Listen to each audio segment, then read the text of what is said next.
বিশেষ এখন এৰী পলু সৰু সুৰা ফাৰ্ম তাত কিদৰে আপোনাৰ এৰী পলু পালন কৰা হয় তাকে আপোনালোকক দেখাম। এইবিলাক চাওক এৰী পলু কিদৰে বাঁহ সাজিছে। এইবিলাক চাওক এৰী পলু, এইবিলাক চাওক এৰী পলু। ইয়াত মানে বাঁহ সাজিবৰ কাৰণে এই শুকান কলপাতবিলাক দিয়া হৈছে। এইবিলাক চাওক এৰী পলু, এইবিলাক চাওক।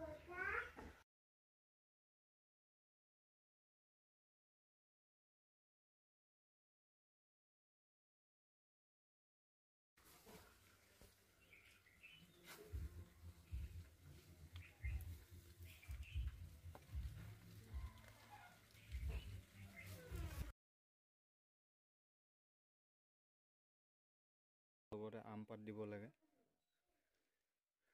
এইদৰে আপোনাৰ এৰী পলু সূতা এৰী পলুবিলাকে প্ৰস্তুত কৰে।